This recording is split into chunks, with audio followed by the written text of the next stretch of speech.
Welcome back, everybody. It's been a little while, but this is part 2. Last time we left off, I created this $40 Temu sword, 1060, supposedly carbon steel, and I attached this axe handle, real raised skin, real pigskin leather, some ornaments in there. Then, if you watched the last video, I took a steel barbecue flute and it was a perfect size. I just hit some glass. Again, this was one of those golden dragon ones. The handle was completely gold, cheap leather, cheap race skin, and just a plastic handle. Again, check out the first part of this video. Now we got to the handle, or excuse me, the sheath. Just like the handle, it was plastic. Well, let's be honest, it is kind of firm. But the wrap around it is really loose, though it doesn't seem like it's fallen apart. It is plastic. It is not hollowed out. It's hollow in there. I believe there's a little sponge at the end, just enough to kind of protect the blade. This is a non-sharp blade, so if you just want to use it for some practice, definitely a good choice there. But we wanted to do a complete overhaul of the sword. Again, for me, good practice. And again, I had a really good outcome with the axe handle, ray skin, and Manuki there. So what we're gonna do is we're gonna start completely fresh. We're gonna get some red oak. We're gonna go through the process and we're gonna make the sheath from scratch so it can be a complete overhaul of a $40 sword. It's going to be interesting. Hopefully it doesn't take too long, but I like these long videos. I watch them whenever I sleep. So enjoy. Time to make the handle. Let's get going.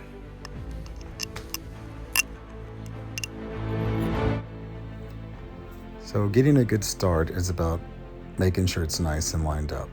Now, if I were to put that Suba right on the very edge of that piece of wood, as you can see here, it would hang off because the sword has a curve to it. So the best thing to do when we get started is get that corrected. So if you notice there, I made a line right on the edge of that wood.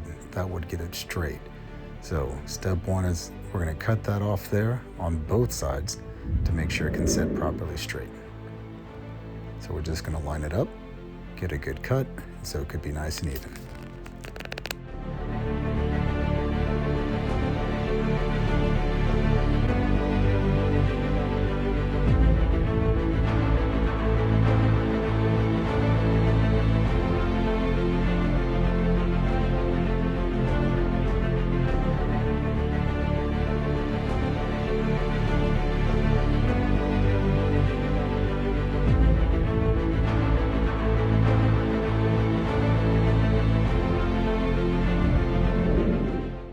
Now that we have the sword nice and even, if you can see there, the blade sitting right down the center and the Suba sitting flush, we're gonna have to mark where the sword's gonna be and what we have to cut away. So holding it nice and firmly there, we're gonna get a pin, which I'm looking for, and we're gonna trace out the edge of it.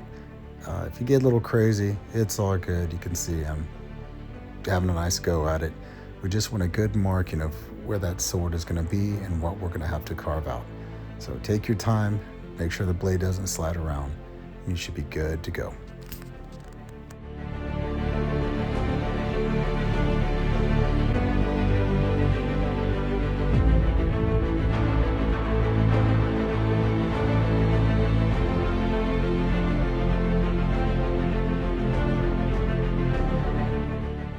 This next step, I'm not too sure if it's necessary, but I always carve out like a ½ inch of a little well there in case there's a bunch of oil or grime that gets in there. It has somewhere to go, so something to keep in mind. So what I'm doing now is off the blade length, I'm going about, I don't know, 1/4 inch off the blade, which is going to give me a guideline to cut. So whenever I cut out the sword, I have some extra meat I can shave down and sand down to. This way it's going to give us the thickness we're looking for, and it's not making it paper thin. I usually go about 1/4 inch.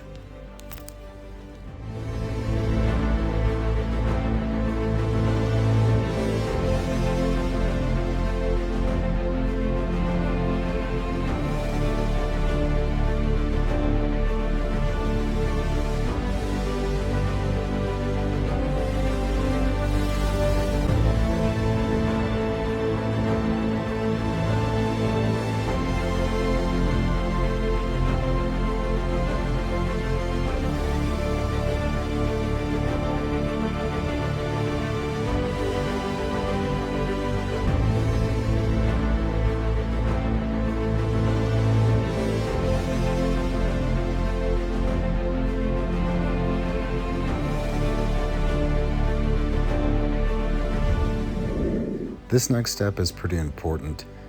I'm actually cutting not the exterior line, but the interior line of where the blade will be sitting. So as I route this out, if you score a line, it's not going to blow out any of the sides, so it keeps it nice and clean.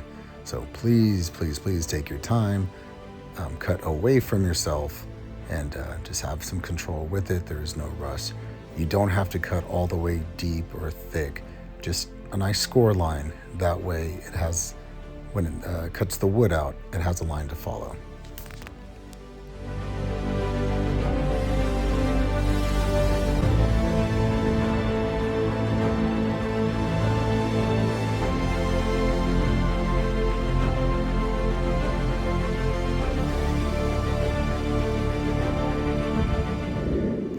Now, if you don't have a router, this is a must-have tool if you're going to be doing stuff like this. What I'm having here is a flush trim router that it cuts nice and straight. So the trick is I take the blade and I measure the distance of how deep I want to go. So I set the router bit as deep or a hair over the thickness of the blade. So you don't want to cut too big of a well where it's going to be rattling around. It'll be nice and snug. This is going to give us that retention when the blade is in there. Now, I rush through these things, guys, and if you don't secure the board down, it can jump and flip all over the place and destroy your piece. I'm pretty good at doing it the wrong way because that's what I've been doing. But what I'm doing is I got it clamped down on the back end, and I'm putting a lot of downward pressure.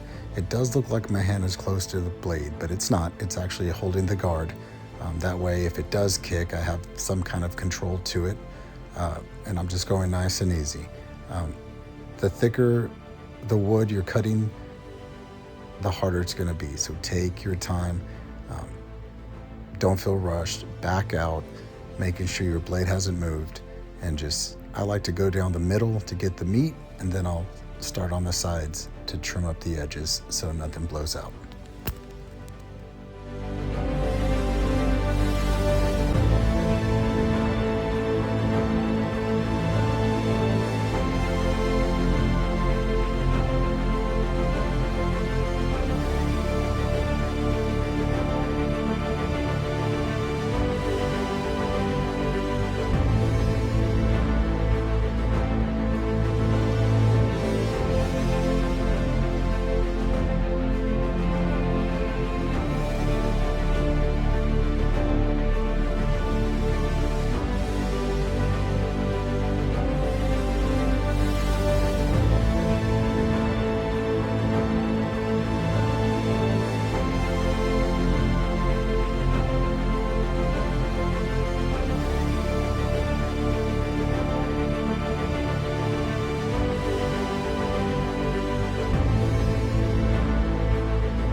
As you're getting close to the end there, you can see how I'm just following the line. I like to dry fit that sword in there just to make sure there's a little piece of wood stopping it from going in like it is there.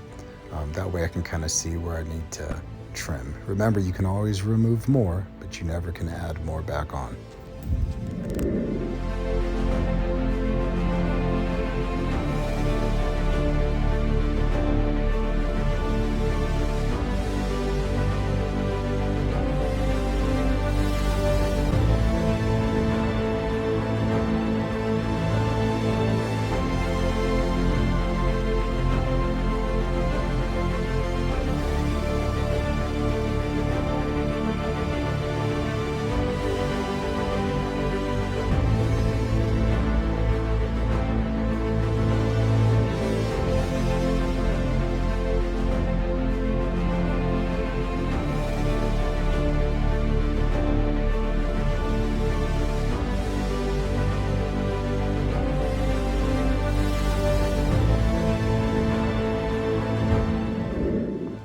Here, I just have it dry clamped together just to make sure it fits in, the retention's good, and I'm pretty happy with it.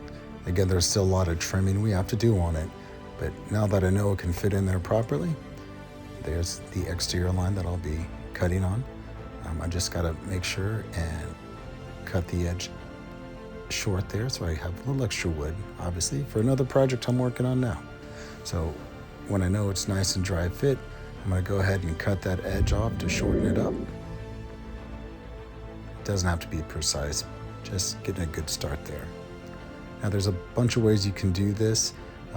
I generally like to cut out a rough cut of the sheath first, and then we'll go and trim it up, as you'll see here shortly.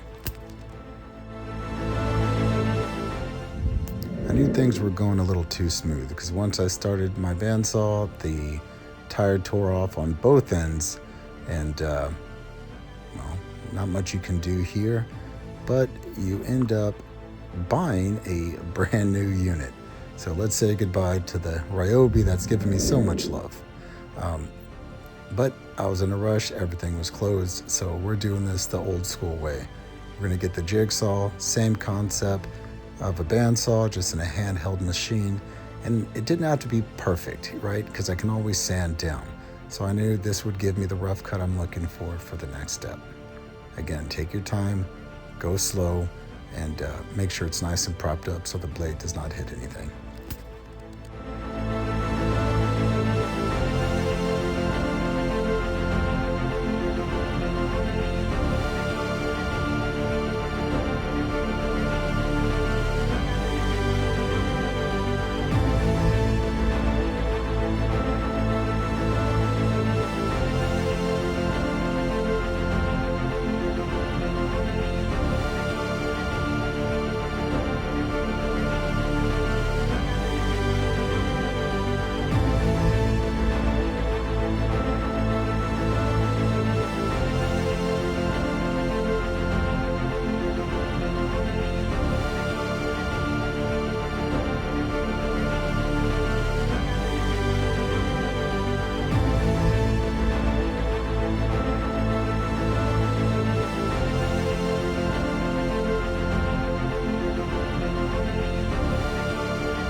Okay, now that we have one side cut out, this is where maybe other people do it differently. For me, I like to go ahead and glue it on now, and then we can trim the excess later. So here, as you can see, I'm taking a good amount of time digging out that glue plug. If you notice the cut, I was doing this for more time than I would like to, but we finally got it out. And so we're gonna put just a healthy amount of glue. Again, we don't want it to pour into the blade slot area. So, put a good amount for coverage, but not too much that it's pouring all over the place. Again, once the glue is on, I like to just use my glue spreader.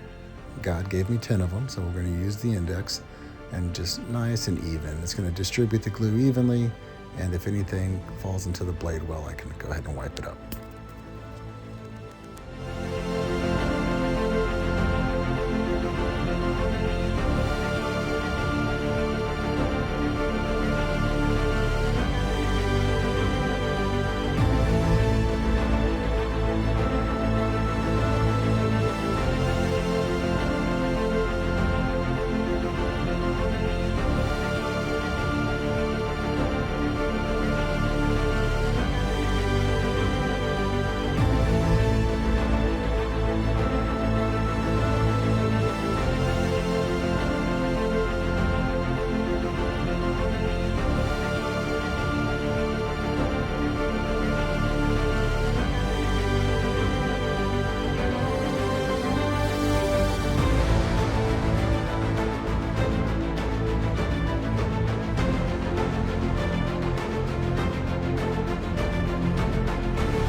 let it set for 24 hours, and you can never have too many clamps, obviously. But this way I know it has good pressure and all the way around. So you can see that now that it's nice and even, the first cut piece of wood is going to be my guideline, and we'll show you how that's done here shortly. But nice and even, still a lot of sanding to do, but a good fit, and that's the direction we want to go. Let's welcome the new bandsaw from Harbor Freight. To be honest, the parts to fix the old one is just as much as buying a new one, so had to make an executive decision there. But if you notice, I'm using the first cut piece of wood as a template, and so I'm just following the guidelines and tracing out that first piece. That's going to give us a symmetrical cut all the way around. Again, take your time. It's better to cut over the line so you're not cutting into the piece of wood. And again, if you cut too little, you can always sand down to the proper sizing.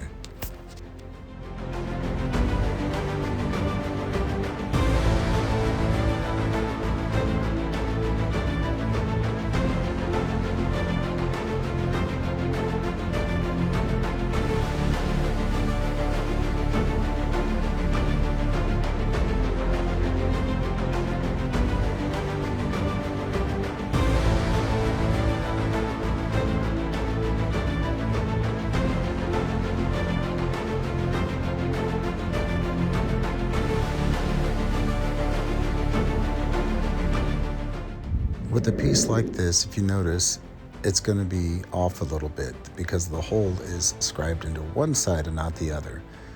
My other pieces, my earlier pieces, I left that way, but with every piece, guys, you try to do a little better.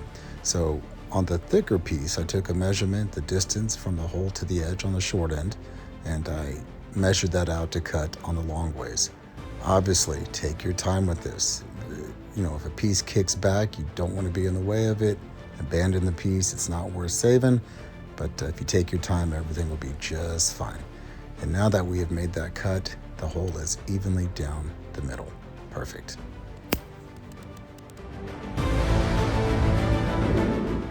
Now it's time for everyone's favorite sanding. Now there's always going to be more sanding than people put on the videos, but I just use a heavy grit, maybe I don't know, 80 grit to get it started, to get those burn marks out. Maybe go to a 120, then you can maybe just hand sand with a 220. But it doesn't need to be perfect. I'm just knocking down the edges, taking any of the bumps out from the saw. You know, it's not always going to give you a perfect cut. So just make sure you do it evenly, nice and even, and you know, to the point where you can rub your hand on it, nothing's poking you or no roughness on it. So take your time, sand it around, and put some good music on. It takes a little bit of time.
it's time to make the kirigata that sits right there on the side there. I normally, own an axe throwing company. I have plenty of broken axe handles. And so generally I just try to shape a piece there that will sit on it nice and even. The way I make mine, it always seems a little rushed, but the idea is you can tuck it in your belt and the kirigata will stop at your belt, so you don't need a holder or anything to that nature. The blade traditionally is in your side with the blade up versus down, and that's how you generally draw. So I'm left-handed, so mine's always going to be kind of backwards from a right-handed person, but just find a nice piece of wood, and this is a great example of things not always working properly, because as you can see here shortly, I have a blowout on the very edge and I have to start fresh. But hey, whenever you make a mistake, generally something better comes along. And even though I do have a nice drill press behind me, I'm always in a rush, so I went ahead and did it by hand. But you'll see here shortly, we make a mistake and then we adapt to it.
After I found the general shape I was looking for from the extra handle there, right?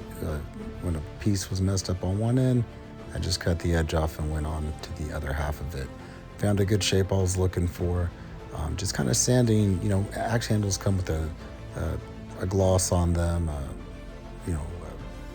polyurethane of sorts, so I'm just kind of sanding that off, rounding the edges, making it nice and smooth with nothing that can, get a splinter from or anything. Just take your time with it. Again, you just want to make sure it's nice and even, and it'll sit on there evenly.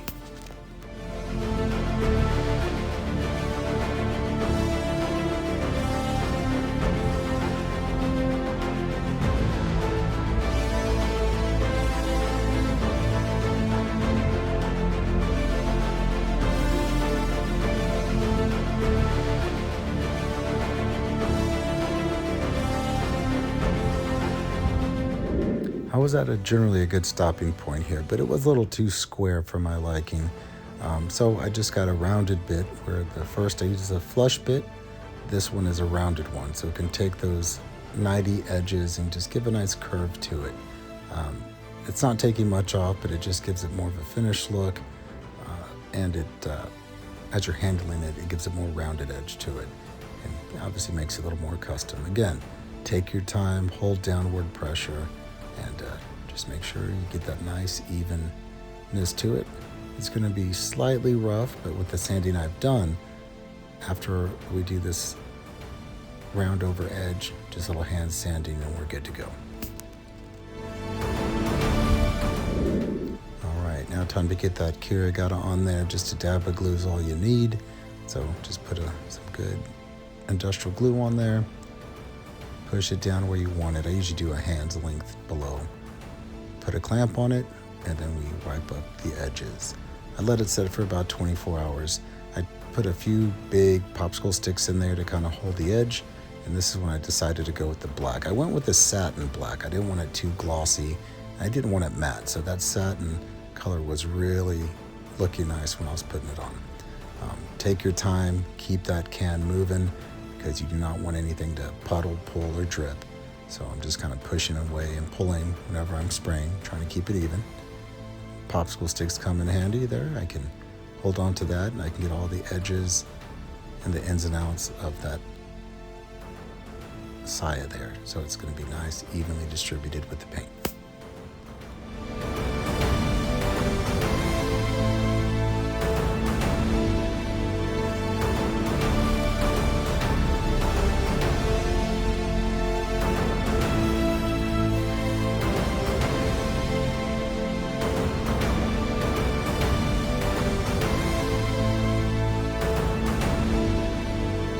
All right, guys, after a lot of work, I was really happy of how this turned out. Very solid. We got the red oak custom sheath that matches the Katana. Off screen, I tied this for the first time. A few videos ago, my wife tied one for one of my machetes, and I said, you know what, I'm gonna learn how to do this. Well, the true story is I asked her to do it, and she said no. I figure it out. And what a great motivation to get it figured out. There's a lot of good tutorial videos of how to tie these knots. It took me 5 minutes, 10 minutes, and a couple of rewinds on the videos, and it turned out pretty good. Or at least good enough for me. So the sheath turned out good. As you noticed, I routed it. I was gonna do like a paint job on it, but I like the subtleness of that wood grain. If we open this up, again, right down the middle, perfectly. Had to cut that offset that I explained there in order to be centered versus offset. It's red oak. This is as solid as can be. So just a couple of close-up views there of what we got. And that, my friends, is how you take a $40 sword with seemingly good steel. You put an axe handle on it, you go ahead and you make that Tsuba out of red oak, and together we have a solid, good tension set. All right, guys. When I have time, I do my best to make videos. I do work on a lot of projects. Again, I own the Axe Society and axe throwing venue, so I have the space to kind of do it. I make a lot of things, but I never record it. So I said, hey, we're just gonna start turning the camera on more often, so this way we can kind of see the process. So I'm not perfect by any means, but we can all learn together, and you can learn from my mistakes, and you'll do a lot of learning because I make a lot of mistakes. But again, the complete finished customization of a Temu sword, I dig it. And I have a lot of these, so if you want to buy this, give me or just message me. We'll figure it out. It's not very expensive, and that'll probably fund the next project. So stay tuned. I got a bunch of stuff off screen there, ready to be working on. So stay with me, and until next time. Thanks, guys.